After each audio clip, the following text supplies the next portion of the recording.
Bon, peut-être pour faire une transition douce avec les propos de Laurent Alexandre, une réaction. Voilà, vous avez écouté Laurent Alexandre. Qu'est-ce que ça vous inspire aux uns et aux autres rapidement? Allez. Ça marche. Fonctionne. Bonjour à tous, Guillaume Avrin, coordinateur national pour l'IA. Et du coup, je ne peux que souscrire à la dernière remarque. Il faut augmenter le budget de la stratégie nationale pour l'IA. Voilà, bon, on pourra revenir sur le sujet pour la table ronde. Ouais. Vous voulez qu'on fasse un tour de table là-dessus? Moi, le message que je voudrais faire passer au regard de ce qui a été dit, c'est surtout sur la partie se former, se sensibiliser à l'intelligence artificielle. C'est important pour ne pas se faire dépasser. Je ne dirais pas que l'IA va dépasser l'humain. Elle n'est pas douée de conscience aujourd'hui, mais en tout cas, l'humain peut se faire remplacer par un humain qui sait utiliser mieux l'IA que lui. Donc c'est un vrai enjeu aujourd'hui. Bon. Allez, on commence. Allez-y, vous voulez allez-y, ou sinon on commence directement sur le tour d'horizon. Non, allez-y. Non, allez-y. Ce que vous pensez de l'intervention de Laurent Alexandre, ça m'intéresse. Je me suis découvert un point commun avec Elon Musk, priorité à l'humain. Ouais. Messieurs. Mais c'est vrai qu'on comprend mal d'ailleurs les gens qui poussent pour la disparition de l'humain, ça n'a pas beaucoup de sens. Mais non, le dépassement, au moins tâche par tâche, de l'humain, c'est tout à fait possible. D'ailleurs, c'est déjà le cas en réalité, même avant l'IA, pour pas mal de fonctions cognitives. Mais en fait, on arrive très bien à vivre avec. C'est pas forcément un problème. Après tout, il y a plein de gens qui ont travaillé avec, sous leurs ordres, des gens qui étaient plus intelligents qu'eux. C'est arrivé à toutes les époques et dans toutes les circonstances. Et c'est pas forcément pour ça qu'ils s'en sont mal portés. Ouais. Si, ça fonctionne, Pascal Martinez, allez-y. Non. Alors moi j'ai le micro qui là, marche, bon. Voilà, c'est bon. Moi je me dis que j'ai sacrément besoin d'être augmenté parce que dès que je commence à penser à tous ces futurs possibles, mon cerveau s'arrête assez vite et donc je vais avoir besoin de cette puce ou cette intelligence artificielle. Je pense que c'est très risqué de prédire le futur. Si on regarde notre passé et quand on a essayé de prédire le futur, ça a toujours été un petit peu compliqué. Et je ne pense pas, malgré tout, que des propos très tranchés, très extrêmes comme ça, soient forcément le reflet de ce qu'on va vivre. Voilà. Après, qu'on découvre en médecine, qu'on fait de la statistique, paraît un peu étonnant, et qu'on ne regarde pas ce qu'on sait faire de très bien. Moi, j'ai eu la chance d'aller à l'IRCAD à Strasbourg la semaine dernière, où on voyait ce que les gens de l'IRCAD avaient utilisé de la technologie pour soigner des gens. J'étais stupéfait de la façon de s'être emparé de ça pour le bien de tous. Et c'est plutôt ça que j'ai envie de regarder que le remplacement de l'homme par la machine, qui est peut-être une possibilité, mais une parmi d'autres, quoi. Donc je ne vais pas aller réfléchir à des futurs comme ça, parce que voilà, je pense qu'il faut quand même regarder ce qui est utile pour l'homme, et l'homme regardera ce qui est utile pour lui. Bon. Ce que j'ai retenu, c'est que quand on ira demander une augmentation à son DRH, il y aura peut-être une ambiguïté sur la notion d'augmentation qu'on demandera. Pascal Martinez, on commence avec vous, justement sur cette tonalité, c'est-à-dire le Big Bang, la grande révolution. Vous vous dites, bon, attendez, on a quand même l'expérience du passé, de la digitalisation. On est quand même dans une forme de continuité aujourd'hui. Alors oui, on est dans une forme de continuité. Moi, je dis d'abord, c'est pas nouveau que des technologies viennent remplacer des postes de travail, des postes de travail effectivement, il n'y a pas si longtemps que ça, sans valeur ajoutée. Là, effectivement, on peut imaginer de remplacer un certain nombre de postes avec plus de valeur ajoutée, comme des informaticiens par exemple, qui faisaient du code. Maintenant, on arrive à générer du code, on arrive à générer des tests. C'est plutôt un progrès, il y a de la meilleure qualité. Moi, je pense qu'on a vécu ces transformations en regardant un petit peu globalement autour de nous. Quand on est, comme chez G2R mondial, les assureurs, on regarde ce qui se passe dans la médecine, je viens d'en parler. Parce attendez, que je me rends compte que je ne vous ai pas présenté les amis. Non, mais c'est pas grave. Je le fais rapidement, pardon. Caroline Chopineau, directrice générale de AdHub France IA. Guillaume Avrin, coordinateur national pour l'intelligence artificielle à la direction générale des entreprises. Pascal Michard, président de AIMA Group. Raphaël Dahan, vous êtes historien et essayiste. Et Pascal Martinez, vous êtes membre du comité de direction, groupe en charge des systèmes d'information et du digital de AG2R. Voilà, la AG2R La Mondiale, je suis l'informaticien de service, c'est moi. Donc, moi, ce que je dis, c'est qu'on regarde globalement ce qui se passe autour de nous. On dit, il y a des progrès en santé, mais l'influence sur les assurances, des voitures peut-être auront moins d'accidents parce qu'elles seront plus automatiques, parce avoir l'influence sur l'assurance. On va avoir en fait des modèles de prévision qui seront plus efficaces et peut-être qu'on pourra mieux anticiper un certain nombre de catastrophes. On va avoir des clients qui vont utiliser de l'intelligence artificielle, on va avoir des gens qui vont proposer des outils. Bon, mais tout ça, c'est des choses qu'on a un petit peu déjà vues au moment de la transformation digitale, parce que effectivement, c'est les comportements des clients qui ont évolué. Et qui ont fait évoluer les comportements des clients de l'assurance et qui font évoluer les risques assurables. Et c'est quelque chose qui se reproduit. La vraie différence, c'est que ça va plus vite. C'est que ça va beaucoup plus vite et que, effectivement, je donne raison à monsieur Alexandre. Les GPT s'enchaînent. Ça va très très vite. Et ça, il va falloir effectivement prendre ce mouvement assez tôt et anticiper un petit peu ce qu'on peut en faire de bien pour la société en général, et nous, en tant qu'entreprise, on pose ce que ça peut faire de bien pour nos clients. Est-ce que, fort de l'expérience de la digitalisation, vous dites qu'il y a une vraie différence d'approche entre le monde du privé et le monde mutualiste, ou est-ce que finalement, ce ne sera pas si différent que ça ? Alors là, c'est là où il faut faire attention à ce qu'on dit dans les cercles mutualistes. Il n'y a pas de différence fondamentale, si vous voulez. C'est ces mouvements sociétaux. Donc tout ça, c'est des mouvements d'évolution. La digitalisation, c'est un mouvement sociétal. L'intelligence artificielle, c'est un mouvement sociétal. Ça touche tout le monde. Et donc l'ensemble de la société s'adapte à ce mouvement. Les mutualistes aussi. Les sociétés de droit privé, les mutuelles sont des sociétés de droit privé, entre nous soit dit. Mais tout le monde s'adapte à ces mouvements. Il n'y a pas de différence. C'est-à-dire qu'on est tous un petit peu à un moment à regarder qui sont les leaders. Tiens, ce qu'on peut dire aussi, c'est que l'intelligence artificielle, c'est quand même une intelligence statistique, donc moyenne et pas supérieure. Donc elle est moyenne, elle vous donne une moyenne. Donc si vous voulez quelque chose de mieux, il faut faire quelque chose de différent que ce que vous propose l'intelligence artificielle. Vous pouvez faire moins bien assez facilement, mieux c'est un petit peu compliqué. Voilà. Moi je dis qu'il n'y a pas trop de différence, c'est un phénomène de société. Donc il faut qu'on prenne tous cet ascendant de la société. Alors si on balaye un petit peu les grands enjeux de ce phénomène, Raphaël Dan, il y en a un par lequel on va commencer, c'est finalement ce qu'on pourrait appeler l'enjeu de la différenciation. Est-ce que demain, finalement, l'intelligence artificielle, vous parlez de moyenne, etc., est-ce que demain, en gros, ça va nous rendre tous pareils ou est-ce que ça va nous rendre tous différents ? Oui, il y a vraiment deux hypothèses possibles et pas forcément contradictoires en réalité. Bien sûr, quand on a une machine qui, comme vous l'avez dit, procède par statistique, cherche en fait à produire du contenu vraisemblable, et vraisemblable par rapport à une moyenne, on peut se dire, si tout le monde utilise ChatGPT et des équivalents, qu'on va tous avoir un peu les mêmes réponses, on va tous avoir un peu les mêmes informations et qu'on finira par tous penser un peu la même chose. L'autre vision, l'autre hypothèse, c'est que, comme on le voit déjà avec les algorithmes de recommandation sur les réseaux sociaux, sur Netflix par exemple, il y a une personnalisation accrue de l'expérience qu'on a en ligne dans la vie médiatique et culturelle, et donc chacun reçoit une vision d'Internet qui n'est pas la même que son voisin, parce qu'elle est faite sur mesure pour lui. Les deux ne sont pas incompatibles, et on peut imaginer que demain, en utilisant les mêmes modèles de génération d'images, de vidéos, Netflix propose à chaque personne non seulement un choix de films existants qui correspond à ses goûts, mais des films générés sur mesure, synthétisés sur mesure, pour les goûts qui vous plaisent. Et ça se trouve, si vous aimez beaucoup Louis de Funès et Sharon Stone, vous allez avoir un film avec Louis de Funès et Sharon Stone pour la première fois, et ce sera produit directement pour vous. Et dans ce cas-là, vous ne pourrez plus parler à la machine à café du film que vous avez vu hier avec vos collègues, parce que personne n'a vu la même chose. Ça, ce serait un problème, et les deux sont assez problématiques. Qu'on n'ait plus de références communes, parce qu'on a chacun un contenu personnalisé, c'est un peu triste, et si on a tous en plus un peu les mêmes réflexes, les mêmes informations, parce qu'il y a une homogénéisation du contenu, c'est embêtant aussi. Donc moi je ne suis pas trop pessimiste là-dessus, je pense qu'on arrivera à s'en sortir, mais c'est des menaces qu'il faut avoir en tête à mon sens. Pascal Michard, dans vos métiers, un peu la même question finalement, autour de l'enjeu de l'inclusion. Est-ce que là encore on va vers plus d'individualisation? Oui, manifestement.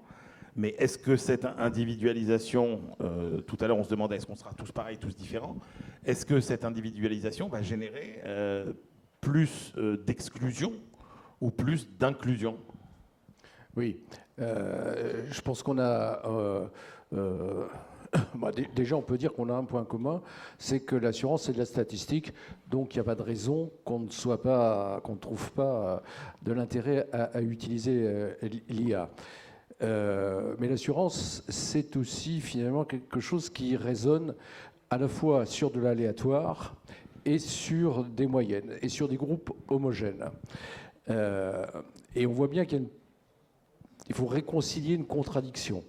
C'est-à-dire la volonté et la recherche par l'assureur de groupes homogènes avec une pratique assez, un réflexe assez premier qui est d'exclure. Et finalement, quand on exclut ce qui est un petit peu de chaque côté de la courbe de Gauss, on arrive à faire des groupes homogènes, mais au prix justement de cette exclusion. Et la note optimiste, quand même, il faut peut-être la réintroduire à un moment donné de l'échange et de la journée, c'est que, et c'est sans doute ce que nous propose aussi le thème de ces assises, c'est qu'il y a un moyen, en fait, de réconcilier différence et homogénéité à travers la prévention, parce que grâce à la prévention, que l'on peut par contre individualiser, et là je vous rejoins, on peut corriger les biais comportementaux ou les particularités, que ce soit en santé ou simplement en comportement dans la vie, en manière de conduire, que sais-je. On peut en tout cas proposer de les modifier de manière à homogénéiser une population qu'on peut à ce moment-là à la fois assurer et à moindre coût, parce qu'en fait la prime dépend beaucoup de la variance, c'est-à-dire d'écart par rapport à une moyenne. Et donc plus on s'écarte, plus on a une population dispersée, plus tout le monde paiera cher. Et donc cette homogénéisation est rendue possible puisque le thème, je crois, de la table ronde, ce sont les enjeux. Et je pense que l'enjeu pour demain de l'assurance, c'est la prévention. Alors, prévention au sens collectif face au changement climatique, etc. Mais prévention aussi en tenant compte des comportements individuels. C'est vrai en santé, mais c'est vrai dans d'autres domaines. Je pense qu'on peut, et c'est grâce à cette prévention qu'on pourra inclure, donc, puisque on pourra procéder autrement qu'en excluant, mais au contraire en incluant. Et là, on rejoint la philosophie mutualiste, qui est quand même de se protéger collectivement et mutuellement, réciproquement, et par conséquent d'essayer d'inclure sous ce parapluie, ce bouclier de la protection, le plus grand nombre de la population. C'est aussi en cela qu'on rejoint l'utilité sociale qui nous réunit et les considérations humanistes aussi, qui sont nos dénominateurs communs. Et donc l'outil IA demain, je pense, non pas, enfin, en plus de ce qu'on a évoqué dans la journée, savoir les performances en gestion, etc., mais demain, je pense que l'outil IA, en permettant finalement de proposer des préventions à la fois personnalisées, mais aussi adaptées à chaque risque particulier, permettra d'inclure le plus grand nombre sous ce parapluie de la protection. Et c'est là où effectivement, qu'on soit mutualiste ou qu'on ne le soit pas, je pense que quelque part, on se rejoint. Merci. Caroline Chopineau, puisqu'on balaye tous les enjeux, il y a celui des données qu'on voulait évoquer avec vous aussi.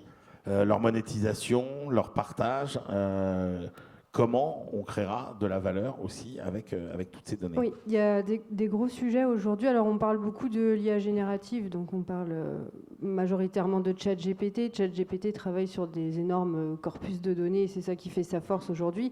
Mais ça hallucine aussi beaucoup du fait de cette grande masse de données, et donc des probabilités de sortir des phrases qui sont probablement souvent à côté de la plaque. Donc c'est dangereux à utiliser dans un contexte très professionnel parce que ça peut sortir des propositions de textes qui sont totalement fausses. Il y a un enjeu sur cet aspect-là qui est de travailler sur des données plus métiers et donc d'appliquer les grands modèles de langage sur des données très bien structurées et très parlantes d'un point de vue métier, ce qui fait qu'on va avoir moins d'hallucinations. Donc il y a déjà cette problématique-là qui est d'avoir des données de bonne qualité, c'est toujours le principe en IA, et puis aussi de l'appliquer sur ces outils d'IA générative. D'un point de vue plus général, si on parle d'intelligence artificielle, il y a toujours eu ce besoin de données quand on fait de l'apprentissage automatique. Si on n'a pas de données de qualité, on va avoir des modèles qui seront peu performants. Donc quand on parle de recommandations ou de mettre en place des profils ou des clusters de personnes, si on n'a pas suffisamment d'informations sur ces personnes, on ne va pas pouvoir créer des choses qui sont pertinentes pour elles, donc avec des taux de performance très bas.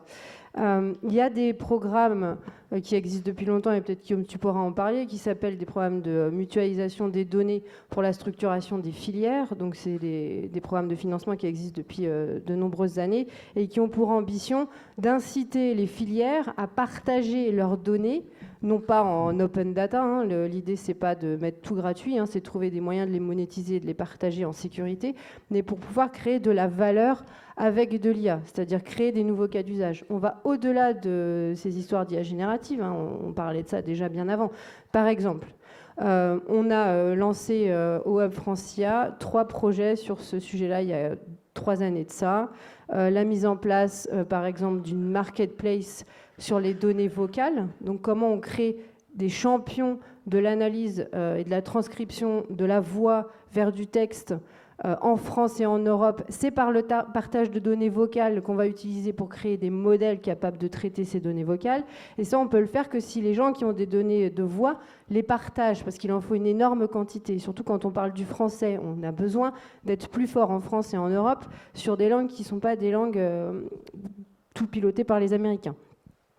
On avait lancé un autre projet aussi sur le transport et la logistique. Donc comment est-ce qu'on améliore par exemple le report modal, comment est-ce qu'on crée de la valeur avec de l'IA sur le transport, donc la prévision des déplacements, la mobilité, etc. Pour faire ça, c'est pareil, c'est inciter les acteurs du transport et de la logistique à partager leurs données métiers et les mettre en commun pour avancer. Et ça, c'est un vrai sujet sur tous les secteurs. Alors, il y a des secteurs où c'est plus simple que d'autres de partager ce type de données. Mais tout le monde aime bien faire de l'IA dans son coin, ce qui est un vrai problème.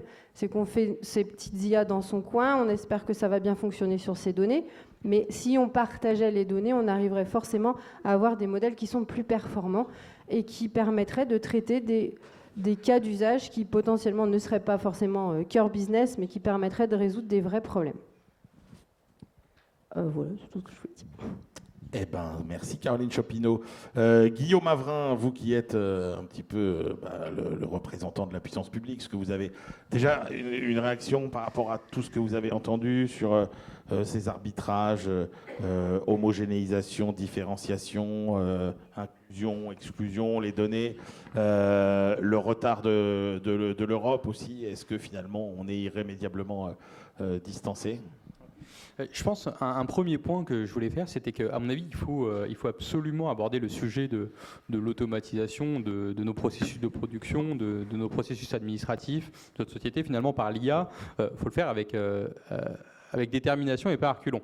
En réalité, je pense que il y a eu beaucoup de choses qui ont été dites précédemment, pas tellement dans ce début de table ronde, mais dans les interventions précédentes, qui pouvaient faire peur concernant le déploiement large de technologies d'IA dans notre société. J'ai l'impression qu'on devrait aussi avoir peur de ne pas le faire, pour plusieurs raisons, de ne pas déployer des systèmes d'IA, pour plusieurs raisons. D'une part, on a, vous le savez, un enjeu de compétitivité. On a une balance commerciale qui est déséquilibrée. On importe plus que l'on exporte. Sur le temps long, c'est un système qui ne fonctionne pas. Donc on a un besoin impératif d'améliorer la compétitivité de nos entreprises pour exporter davantage. Et donc il faut automatiser nos processus de production. L'intelligence artificielle peut nous permettre d'atteindre cet objectif. Ça, je pense que c'est indispensable. Et donc, si on veut assurer une pérennité de notre système sur le long terme, on doit avoir une véritable volonté d'automatisation. Ce qui ne veut pas dire faire n'importe quoi. Et d'ailleurs, de toute façon, le titre donc, de la phase 2 de la stratégie nationale pour l'IA, qui est doté d'un peu plus d'1 milliard d'euros, c'est juste, son titre, c'est diffuser l'IA dans l'économie. Cet objectif de diffusion, il ne peut être atteint que si on parvient à rendre l'intelligence artificielle acceptable. Donc il y a un besoin d'IA de confiance, il y a un besoin d'évaluation, de caractérisation, de développement de métriques, de protocoles d'évaluation, d'environnement de test pour évaluer ces systèmes d'IA avant leur mise sur le marché. Et une fois que ces systèmes d'IA sont déployés, donc bien sûr il y a des investissements qui sont faits sur l'IA de confiance dans le cadre de différents programmes au sein de la stratégie nationale pour l'IA. Au niveau intranational, un programme qui s'appelle Confiance AI et le grand défi IA de confiance. Au niveau européen, il y a une initiative qui s'appelle Testing and Experimentation Facilities for AI, qui est une initiative dotée de plus de 300 millions d'euros. Au niveau européen, l'Europe a mis donc environ 600 millions d'euros sur le sujet de l'IA de confiance. C'est plus que n'importe quel autre pays au monde. Et donc, quand on voit que le UK Safety Summit a eu une visibilité internationale, on avait l'impression que finalement, le UK était les premiers à se poser la question de la sûreté de fonctionnement de ces systèmes intelligents. Ce n'est pas du tout le cas. L'Europe et la France se sont saisis du sujet depuis longtemps. En 2018, le titre de la stratégie nationale pour l'IA suite à la remise du rapport Villani, c'était AI for Humanity. On avait intégré ab initio dans notre réflexion sur cette stratégie nationale cette notion de confiance.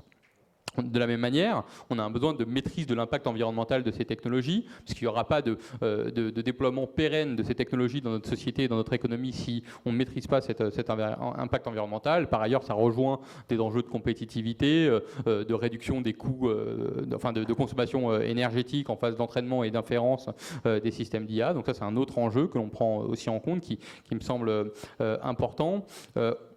Donc ça, c'est plutôt... en gros, ce qu'on veut... Il y a le commerce de l'IA. Ok, il faut avoir des systèmes d'IA qui sont les plus performants possibles. On est extrêmement content pour notre souveraineté, et je reviendrai sur le sujet tout à l'heure, d'avoir des entreprises comme Mistral, comme Poolside, comme Lighton qui se positionnent sur ces systèmes d'IA à l'état de l'art et qui exportent ces technologies d'IA. Mais il ne faut pas oublier, donc ça c'est le commerce de l'IA, il ne faut pas oublier le commerce par l'IA. Vraiment ce sujet de, en fait, demain, je produis mes tables, mes chaises, mes voitures, dans des processus de production qui intègrent de l'intelligence artificielle et qui me font gagner en compétitivité. Maintenant, il y a le sujet de la souveraineté et donc derrière cet enjeu de souveraineté. Alors pourquoi est-ce que c'est important de parler de souveraineté sur l'intelligence artificielle ? Bon, d'une part, on a des besoins qui sont spécifiques. Il y a effectivement la prise en compte de ces critères de confiance, de maîtrise de l'impact environnemental. Il y a certainement des critères applicatifs de la manière dont on gère notre système de santé, de la manière dont on gère notre agriculture, etc. Donc en fonction des cas d'usage qui nous sont spécifiques. Alors, on a aussi et ça a été dit, on peut être content, on peut se féliciter de ça aujourd'hui. Les meilleurs systèmes d'IA au monde en français, là, les LLM, les IA génératives de texte, sont françaises. C'est-à-dire, on fait mieux en France en français que les Américains. C'est déjà pas mal. C'est-à-dire, c'est déjà un premier étape. Maintenant, on aimerait bien qu'on fasse mieux que les Américains en anglais, mais déjà, on fait mieux en français. C'est-à-dire qu'on est déjà capable, aujourd'hui, avec nos technologies, de répondre aux besoins de nos entreprises sur la techno. Parce qu'il y a toujours le problème de comment on fait pour distribuer cette techno. Est-ce qu'on a des clouders, des hyperscalers qui sont en mesure de déployer ces technologies dans le monde entier ? Pas certain. Mais en tout cas, sur la techno d'intelligence artificielle, on l'a et elle répond aux besoins de nos industriels. Il faut continuer à la développer, bien sûr. Et il faut des données qui représentent nos valeurs, notre culture. Et donc c'est important, et je rejoins ce qui a été dit jusqu'à présent, de rassembler ces bases de données, de donner accès à ces bases de données sous des licences qui sont adaptées à nos développeurs de technologies d'IA, sans forcément les donner au monde entier si on a envie d'avoir un avantage compétitif. Bien sûr, dans le respect du droit, des droits d'auteur, des droits voisins, des données du RGPD. Donc ça, on a différents dispositifs. Il y a effectivement les appels mutualisation des données. On a également lancé au niveau européen, c'est une initiative pilotée par la France avec 16 États membres européens qui s'appelle EDIC, qui a été lancée très récemment, qui a vocation à regrouper l'ensemble des ressources nécessaires pour développer des modèles de fondation, donc ces systèmes d'IA génératives à l'état de l'art au niveau européen, donc à la fois en termes de données, en termes d'accès à des supercalculateurs pour entraîner les modèles. On a besoin également d'énergie décarbonée, donc il faut continuer à investir dans l'énergie nucléaire et dans l'énergie renouvelable pour pouvoir alimenter ces systèmes d'intelligence artificielle. D'ailleurs, c'est là aussi, je pense qu'on peut se féliciter. Je pense que les IA qui sont développées et déployées en Europe ont un impact carbone qui est beaucoup plus faible que ce qui est déployé au niveau extra-européen, en Asie ou aux États-Unis. Voilà. Donc ces différents enjeux, nucléaire, données et développement de modèles pour assurer notre souveraineté. Raphaël Doron, on a évoqué plusieurs fois le rôle crucial de la confiance dans ce que sera l'acceptabilité de cette intelligence artificielle. Et on voit bien que ça va être très compliqué. Vous nous avez parlé tout à l'heure d'un film à l'affiche assez séduisante entre Louis de Funès et Sharon Stone, mais là-dedans, rien ne sera vrai. Et donc, comment on va faire ça va être quoi notre rapport à la vérité? Est-ce qu'il va être possible de discerner le vrai du faux? Comment? C'est pas seulement, on a l'impression, un problème de discernement des fake news, c'est juste finalement un nouveau rapport à la vérité, quoi. Oui, c'est vraiment ça. C'est pas tout à fait inédit, puisqu'après tout, quand on y pense, avant l'invention de la photographie, du daguerréotype au 19e siècle, quand vous voyez une image, c'était une gravure, une peinture, un dessin, vous vous disiez pas « Ah, c'est vrai !» Enfin, forcément. La photographie, ça a introduit une sorte de période bizarre dans l'histoire de l'humanité où, en principe, on considérait quand on voyait une photo d'un événement, ça voulait dire que l'événement était arrivé. En réalité, on savait qu'on pouvait retoucher une photo depuis l'invention de la photo, mais c'était plutôt difficile à faire, ça demandait un peu de temps, tout le monde ne pouvait pas le faire massivement, donc on avait cette position de principe qu'une photo, ça veut dire la vérité. Là, on est en train de sortir de ce monde-là tout à fait. Dans pas longtemps, la plupart des gens auront comme hypothèse de départ qu'une photo qu'ils voient sur Internet est fausse, qu'elle a été générée artificiellement. Je pense qu'il y aura une petite période de latence pendant laquelle beaucoup de gens se feront avoir par des images générées par IA. Ce sera un petit problème, mais temporaire en fait, je pense. Le vrai problème, il sera à terme la défiance de principe des gens envers, y compris les vraies images. Et ça commence déjà à arriver. Il y a eu une de Libération il y a 6 mois peut-être ou un an, où on voyait des CRS devant le Conseil constitutionnel. C'était pendant je ne sais plus quel examen de loi. Et la photo était effectivement un peu étrange. Et beaucoup de personnes avaient cru que c'était une photo générée par IA, alors que non, c'était une vraie photo. Et la pauvre Kate Middleton, récemment, a eu un phénomène un peu similaire, où il y a eu beaucoup de gens qui s'interrogeaient sur des retouches faites sur des photos officielles de Kensington. Et sans doute, il y avait eu des retouches, mais beaucoup de gens ensuite ont cru que les autres photos proposées de Kate Middleton étaient des photos générées par IA et qu'elle avait disparu, qu'elle était peut-être morte, qu'elle avait été...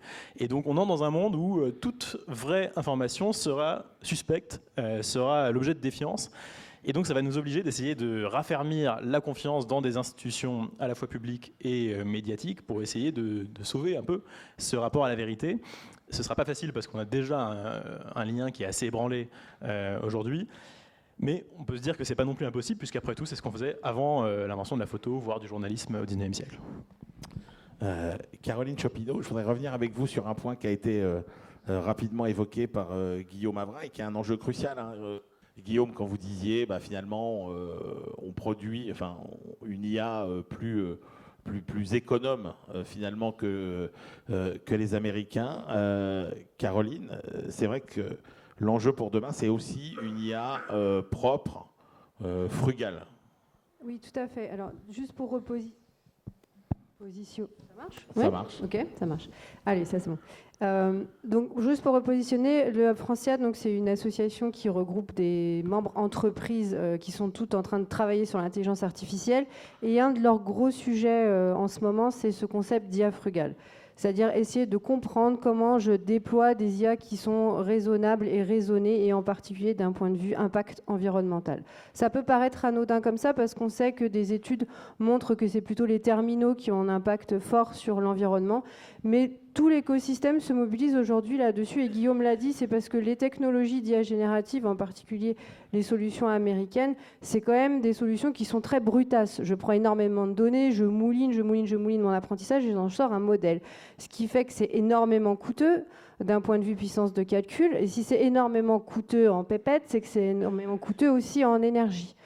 Et l'écosystème se dit aujourd'hui, je ne vais pas détruire la planète en faisant de l'intelligence artificielle. Mon ambition, elle n'est pas là. C'est quels sont les usages de l'IA qui vont être bons pour l'environnement. Donc déjà, se poser la question de comment j'exploite l'intelligence artificielle dans des cas qui sont là pour effectivement toujours réduire les coûts, générer du chiffre d'affaires, mais en ayant aussi cet axe de pensée autour de la réduction de l'impact environnemental que va me permettre de mettre en place l'IA. Mais pour faire ça, il faut que je réfléchisse à comment je mène mon projet d'IA. et comment je déploie mes modèles. Et donc aujourd'hui, si c'est un sujet qui vous intéresse, il y a l'AFNOR et le ministère de la Transition écologique, donc l'Ecolab, qui ont lancé il y a quelques mois de ça maintenant une AFNOR Spec sur l'IA frugale. Pourquoi ils ont lancé ce projet? C'est parce qu'il y a un besoin aujourd'hui des entreprises déjà de comprendre ce que c'est que ce concept d'IA frugale, donc le définir, quels en sont aussi les critères d'évaluation, quelles sont les solutions qui vont permettre d'évaluer typiquement l'empreinte carbone de son modèle d'IA ou de son projet, et ensuite de définir un guide des bonnes pratiques de son projet d'IA quand on veut se lancer dans l'IA frugale. Donc c'est un projet d'AFNOR Spec qui devrait se terminer et être restitué aux alentours du mois de juillet.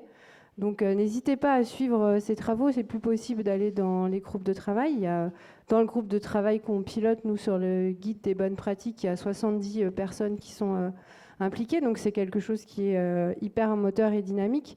Et je pense que c'est un sujet aujourd'hui qui est vraiment important parce qu'on parle de cette IA de confiance. Derrière IA de confiance, il y a les aspects réglementaires, il y a l'aspect partage de données en toute confiance et usage de l'IA et éviter les risques, mais il y a aussi ce sujet environnemental qu'il ne faut pas éluder. Et quand vous parlez de bonnes pratiques, on a déjà une idée de ce que sont ces bonnes pratiques? Alors, je ne vais pas dans le groupe de travail, donc je ne sais pas où ils en sont.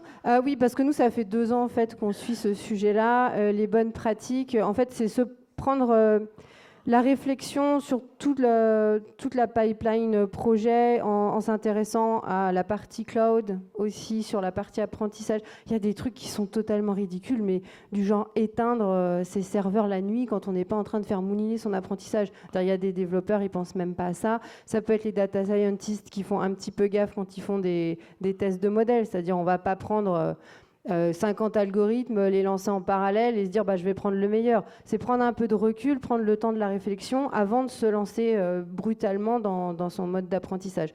Donc ça peut être des petits tips comme ça, mais l'idée c'est vraiment de construire un guide qui, étape par étape, va pouvoir donner les clés de comment je gère mon projet d'IA et comment je mets en place des modèles d'IA de façon responsable. Merci Caroline. Alors, Pascal Michard, c'est une question qu'on a commencé à évoquer parce qu'elle est transversale aussi. Et un peu votre message à tous, finalement, c'est de dire, on ne peut pas dire, vous essayez de deviner si l'IA, ce sera l'enfer ou le paradis, ce sera surtout ce qu'on en fera. Et vous dites, il y a l'enjeu majeur de l'éthique, c'est-à-dire que l'IA, c'est comme un marteau, on peut l'utiliser à des fins très utiles ou à des fins très machiavéliques. Oui, c'est exactement ça. Ça a été dit au cours de la journée, mais c'est un outil. Et finalement, derrière l'outil, ce qui est important, c'est les choix d'usage qu'on en fait.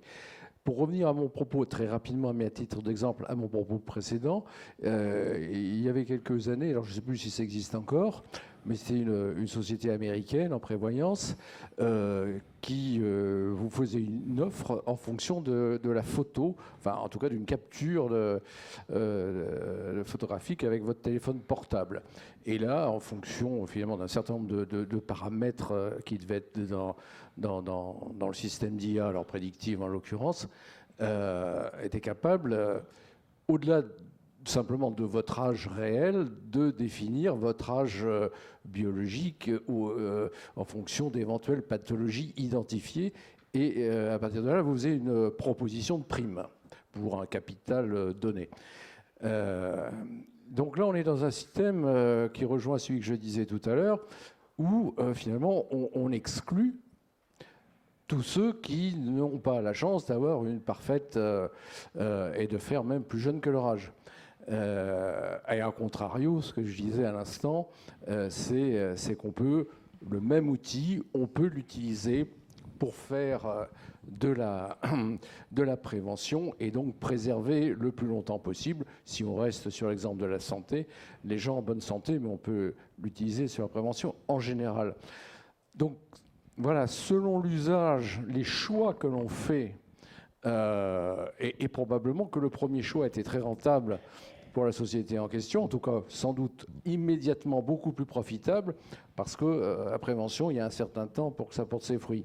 Mais voilà, qu'est-ce qu'on veut comme société, qu'est-ce qu'on imagine pour le monde de demain, qu'est-ce que l'on souhaite aussi sur un plan, et puisqu'on est dans des assises mutualistes et coopératives, voilà, de quelle manière on est en accord avec nos valeurs.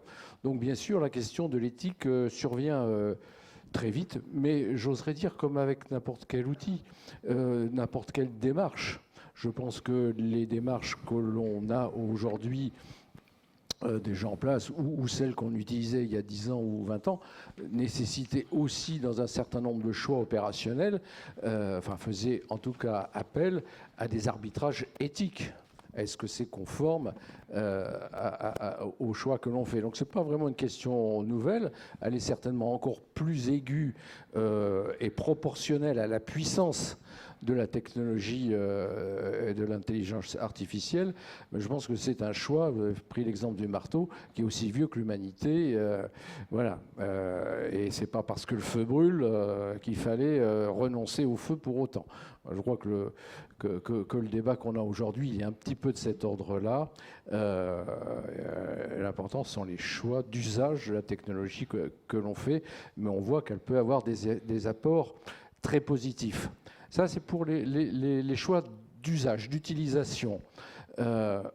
Mais au-delà de ça, mais ça rejoint, c'est une question aussi qui est plus globale, parce que je pense que ça rejoint des questions qui peuvent être celles aussi liées à d'autres activités, d'autres industries. C'est qu'on ne peut pas tout à fait non plus envisager l'IA et toutes les technologies liées uniquement sous l'aspect de l'usage, mais sans regarder un petit peu ce qu'il y a en backstage, enfin dans les coulisses. Vous l'avez évoqué à travers les questions de consommation d'énergie. Il a été proposé, j'ai lu quelque part, qu'il a été proposé finalement de dire que l'IA, et ces technologies étaient des technologies d'extraction. Parce qu'on commence par extraire des éléments rares pour construire les supports informatiques, enfin les électroniques, on en a parlé au début de la réunion. Il faut l'énergie, etc. Et puis, alors tout à l'heure, Madame de Villers a parlé d'esclaves à un moment, mais plutôt d'une manière, le risque futur. Sauf qu'ils existent déjà, ces esclaves. Ce sont toutes ces petites mains, ce qu'on appelle les forçats du clic, qui, soit dans des pays exotiques, mais il y en a aussi chez nous, apparemment à peu près 200 000 en France, aux États-Unis, notamment recrutés à travers une société qui s'appelle Amazon Mechanical Turk. C'est une allusion, vous savez, à cet automate joueur d'échecs, je crois que c'était au 18e, qui était en fait une supercherie, puisqu'il y avait un bonhomme dedans qui jouait. Alors je ne sais pas s'il faut le prendre comme de l'humour ou pour le comble du cynisme, mais enfin ce sont des personnes, en l'occurrence ces forçats du clic, qui que pour quelques euros par mois, en fait, passent leur journée à cliquer, à rentrer, à nourrir les intelligences artificielles, etc., etc. Et donc ça, c'est déjà aujourd'hui. Et donc quand on est utilisateur de ça, il ne faut pas s'interdire aussi de penser que derrière ces formidables performances, c'est quelque chose qui est presque de l'ordre du démiurge, qui peut dépasser l'homme, comme l'a postulé Alexandre tout à l'heure. Il y a aussi, de manière beaucoup plus concrète, aujourd'hui, des gens qui sont un peu exploités pour nourrir tout ça. Donc je pense que la réflexion éthique ne doit pas se limiter à l'usage, mais doit embrasser toute la chaîne qui aboutit à produire de l'IA. Merci Pascal Michard. Alors Pascal Martinez, on a bien vu tout ce que l'IA peut apporter en termes de productivité et d'efficacité. On a vu le défi de l'individualisation. Il y a un autre défi pour vos métiers aussi, c'est que si on regarde toutes les projections sur les risques auxquels les assureurs vont être confrontés, les aléas auxquels les assureurs vont être confrontés, qu'il y a une augmentation tendancielle finalement de la sinistralité, des sinistres, et que tout ça va coûter de plus en plus cher. Et là, pour le coup, il y a un levier intéressant à travers l'intelligence artificielle qui est finalement une meilleure maîtrise de vos frais de gestion qui peut permettre presque finalement, qui peut permettre d'amortir au moins en partie finalement toutes ces difficultés de sinistralité. Oui, alors je vais répondre à votre question, mais je ne peux pas m'empêcher de vouloir rebondir sur ce rebondissez. Des choses qui ont été dites. Sur l'éthique d'abord, moi je suis très d'accord avec ce que vous dites, Monsieur Michard. Une IA, ça n'a pas de mémoire, ça fait que de traiter de la donnée, ça n'a pas de conscience de soi-même, ça ne va jamais assumer les conséquences de ce que ça produit, donc les gens qui sont responsables de ça, c'est nous. Voilà, donc l'éthique devant. Et c'est la même chose pour les données, mettre en commun les données. Vous voyez, nous, la première chose qu'on a fait quand on a vu ce qu'on pouvait faire avec toutes les données qu'on avait et ChatGPT, c'est d'en interdire l'accès parce qu'il y avait un danger à ce que les données que nous ont confiées nos clients, qui ne sont pas les nôtres, c'est celles de nos clients, on a le devoir de les protéger. On fait de la protection sociale, mais on fait de la protection des données, donc on ne les met pas dans le circuit parce que ce ne sont pas nos données, on ne sait pas ce qu'elles vont devenir. Et donc l'idée de mettre en commun les données, ça a la limite de l'éthique qui nous interdit de communiquer dans ces systèmes les données de nos clients. Alors effectivement, pour répondre plus précisément à votre question, on ouvre les presses de l'assurance et on voit l'augmentation de la sinistralité, que ce soit dans le domaine de la santé ou le domaine de l'IRD, des catastrophes naturelles. Vous avez très bien parlé de l'utilisation de l'IA pour la prévention, pour l'anticipation. Et puis, il y a effectivement la possibilité d'imaginer que l'IA peut nous permettre de cantonner les frais de gestion à des pourcentages qu'on va qualifier de raisonnables par rapport au paiement des sinistres. Et on va rejoindre les problématiques d'automatisation dont vous parliez tout à l'heure, avec des robots, des chatbots, qui vont répondre au téléphone, qui vont répondre à des questions de nos clients 24 heures sur 24, 7 jours sur 7, parce que nos clients, ils ont pris cette habitude de vouloir nous contacter quand ils sont le soir dans leur canapé. Enfin, moi, c'est ce que je fais quand je veux contacter mon assureur. Et donc, de pouvoir, en automatisant un certain nombre de travaux, probablement ceux qui quand même n'ont pas le plus de valeur ajoutée, je veux obtenir tel document, je veux savoir si l'impayé que j'avais, il est réglé, je veux savoir quel est le montant de ma prime, je veux tout un tas d'informations qu'on peut délivrer, je veux prendre un rendez-vous avec mon conseiller commercial, on peut les automatiser, donc ça rend probablement un meilleur service aux clients, ça diminue les frais de gestion et ça nous permet d'être plus efficaces dans notre travail, ça augmente nos capacités. On reçoit des documents d'appel d'offres invraisemblables, il y a 400 pages. Donc, quand on arrive à les mettre dans des systèmes d'IA, on arrive à savoir ce que veut le prospect. Et dans ces cas-là, d'ailleurs, la première question qu'on se pose, c'est finalement est-ce qu'on répond ou est-ce qu'on ne répond pas. Bon, et ça, c'est des choses qui vont nous permettre d'améliorer notre efficacité au quotidien et puis peut-être de travailler à la fois avec l'IA sur une meilleure prise en charge ou une baisse, si possible, au-delà des effets climatiques de la sinistralité, puis au-delà de l'augmentation de l'utilisation de la santé, au-delà de l'augmentation des arrêts maladie, d'essayer de travailler sur l'autre composante que sont les dépenses d'un assureur, c'est-à-dire les frais de gestion, principalement en utilisant l'intelligence artificielle afin d'automatiser ou de laisser ouvert plus longtemps nos services clients et répondre aux questions les plus simples de nos clients. Alors, vous avez soulevé une question assez rapidement en disant finalement l'IA ça pense pas, etc. Donc la responsabilité derrière c'est nous. C'est la nôtre. Guillaume Avrin, est-ce que c'est si évident que ça finalement cette question de la responsabilité de l'intelligence artificielle? Oula, je suis pas juriste, compliqué comme question. Je sais qu'il y a des travaux en cours au niveau européen. Si on attendait que l'AI Act aboutisse de manière à pouvoir justement travailler sur le responsible AI et sur tout le régime associé et la répartition des responsabilités dans toute la chaîne de développement et de déploiement de l'intelligence artificielle. Je pense que c'est un sujet qui est pas encore résolu et le point particulier, moi, je ne suis pas expert du domaine, donc je ne peux pas rentrer dans le détail. Ce qui me semble essentiel et ce qu'on essaie de faire dans le cadre de la stratégie nationale pour l'IA, c'est d'activer l'ensemble des intermédiaires qui ont vocation à sécuriser la relation client-fournisseur en IA. Et donc ça veut dire aussi bien sûr, les les centres d'essai, les organismes de certification qui vont prendre leur part de responsabilité d'ailleurs quand ils mettent le tampon de voilà, ce système-là est bon pour déploiement, il obtient le marquage CE, il peut être commercialisé dans le marché de l'Union. On a besoin, bien sûr, des sociétés d'assurance, parce que je pense que cette problématique de la diffusion de l'IA dans l'économie, ce n'est pas qu'une problématique technologique. Il n'y aura pas de véhicule autonome sur nos... On a beau avoir inventé, quand on l'aura fait, un véhicule réellement autonome, il ne sera pas sur nos routes si aucune société d'assurance n'est prête à assurer ce véhicule.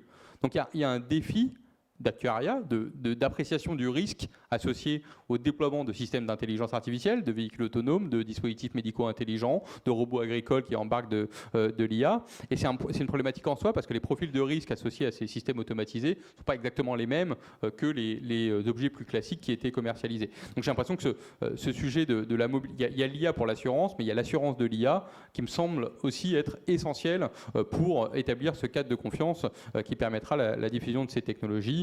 Et bien sûr, on a besoin, il va y avoir de plus en plus de contentieux, ça a été dit, et donc on a besoin que les juges et les avocats deviennent compétents sur l'intelligence artificielle de manière à pouvoir traiter ces cas qui seront de plus en plus nombreux. Donc voilà, tous ces intermédiaires auxquels on ne pense pas, quand on pense politique industrielle de l'IA, on va penser en gros développeurs et utilisateurs, mais il ne faut pas oublier tous ces intermédiaires qui sont en fait les conditions sine qua non du déploiement de cette technologie. Bien. Eh ben, je crois qu'on a terminé, chers amis. Merci beaucoup